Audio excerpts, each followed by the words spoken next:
अच्छा जी, पिछली क्लासेस में जो हमने डिस्कस करा कि यार चूंकि सस्टेनेबिलिटी से रिलेटेड बहुत से फ्रेमवर्क थे और जो फ्रेमवर्क्स थे वो डिफरेंट चीज़ों से डील करते थे।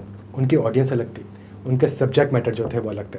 तो जब ऑडियंस अलग थी तो इसका मतलब है जब IFRS S1 आया तो उसने ऑडियंस क्या रखा, उसने ऑडियंस रखा इन्वेस्टर को। कैसे इन्वेस्टर को ऑडियंस रखा, हमने जाके डेफिनेशन पढ़ ली प्राइमरी यूजर की, ठीक है। तो हमें ये पता चल गया कि जी चूंकि पुराने जो रूल्स एंड रेगुलेशन थे वो डिफरेंट ऑडियंस की बात करते थे। ऑडियंस का मतलब है it could be society, it could be investor, सही है। तो उसने कहा कि जी IFRS S1 ने एक चीज़ बड़ी क्लियर कर दी कि जी मैं जो बात कर रहा हूँ ना वो इन्वेस्टर की बात कर रहा हूँ। अच्छा, अगला सवाल ये आता है, वही जो अगर हम पिछली क्लासेस से लिंक करें तो चूंकि डिफरेंट लॉज एंड रेगुलेशंस थे, डिफरेंट फ्रेमवर्क्स थे, डिफरेंट मेथडोलॉजीज थी, तो एक और मसला ये था कि जी उनके जो सब्जेक्ट मैटर्स थे ना वो भी डिफरेंट थे।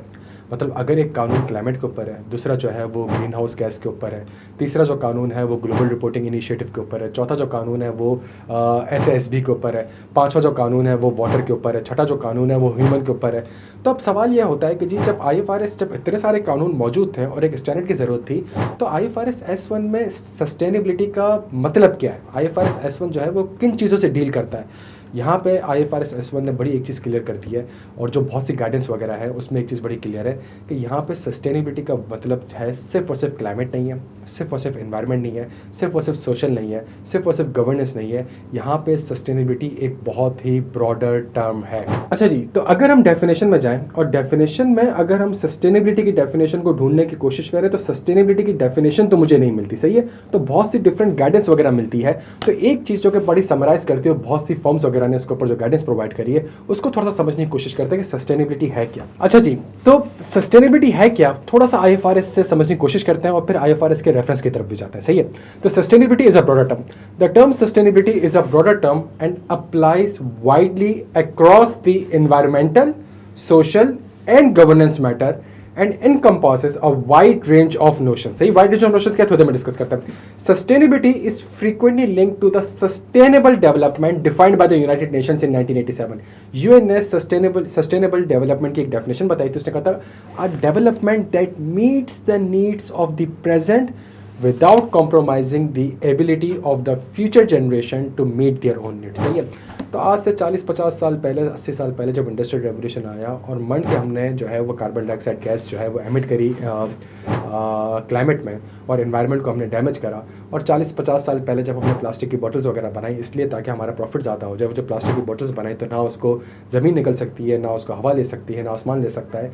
तो हुआ क्या कि वो 40-50 साल पहले जो कंपनीज़ ने फ़ायदा उठाया उससे आज की जो जनरेशन है क्या उसके लिए सस्टेनेबल है, क्या उसके फॉर एग्जांपल कि वो जो हमने क्लाइमेट को इम्पैक्ट किया, क्लाइमेट को अफेक्ट किया कार्बन डाइऑक्साइड की वजह से, तो आज जो हमारे पाकिस्तान में फ्लड आ रहा है वो किस वजह से आ रहा है, वो इस वजह से आ रहा है कि जी जो दुनिया ने इंडस्ट्रियल रेवोल्यूशन करा और गैस वगैरह लीक करी और सब कुछ किया, उसकी वजह से एक इम्पैक्ट आज के इन्वायरमेंट के ऊपर, आज की सोसाइटी के ऊपर, आज के लोगों के ऊपर जो उस वक्त पैदा भी नहीं हुए थे, जिन्होंने उन चीज़ों से फ़ायदा भी नहीं उठाया, आज उनको एक इम्पैक्ट पड़ रहा है। तो यूनाइटेड नेशन ने सस्टेनेबल डेवलपमेंट की डेफिनेशन बताइए, development that meets the needs of the present without compromising the ability of the future generation to meet their own needs। सही, तो आज आप अपनी ख्वाहिशात पूरा करने के लिए आगे वाली ख्वाहिशात को ना मारें।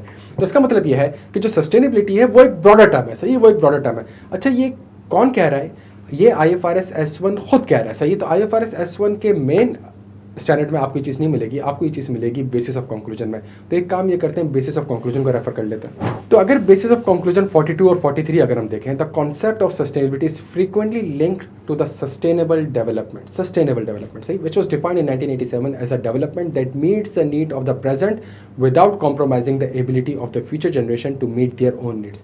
The UN released the definition of sustainability, sustainable development goals, and international policy pronouncement identifying matters that the UN has concluded are important in considering the sustainability। तो यूनाइटेड नेशन ने बहुत सी इन चीज़ों को एम्फेसाइज किया, किस चीज़ के ऊपर, क्लाइमेट चेंज के ऊपर, तभी हमारे पास IFRS S2 है, बायोडाइवर्सिटी के ऊपर, ओशंस के ऊपर, डेजर्टिफिकेशन के ऊपर कि जी आप लैंड को इतनी बंजर ना कर दें कि वो जो एक लैंड है जो कि हरियाली प्रोड्यूस कर रही है वो एक बिल्कुल ही बंजर ज़मीन बन जाए, सही है। ह्यूमन राइट्स के ऊपर, तो सस्टेनेबिलिटी यूनाइटेड नेशन ने बहुत से फैक्टर्स को कंसिडर किया। तो यहाँ पे IFRS S1 और इसके अलावा यूनाइटेड नेशन के अलावा बहुत से ऐसे लॉज एंड रेगुलेशन थे जो कि सस्टेनेबिलिटी के ऊपर काम करते थे। किसी ने क्लाइमेट के ऊपर बात करी, किसी ने बायोडाइवर्सिटी के ऊपर बात करी, किसी ने ह्यूमन के ऊपर बात करी। तो इन सारी चीज़ों के ऊपर IFRS S1 ने एक चीज़ कंक्लूड करी कि जी मेरी नज़र में सस्टेनेबिलिटी कोई एक चीज़ नहीं है, इट्स अ ब्रॉडर टर्म। तो फिर अगला सवाल ये पैदा होता है कि जब सस्टेनेबिलिटी ब्रॉडर टर्म है तो क्या हर सस्टेनेबिलिटी का मसला, मतलब इतनी बड़ी जब कायनात है जिसके अंदर सारी चीज़ें हैं, तो क्या हर मसला IFRS S1 के स्कोप में फॉल करेगा या नहीं करेगा? इसका आंसर हम ढूंढेंगे इंशाल्लाह अगली क्लास में। Thank you so much.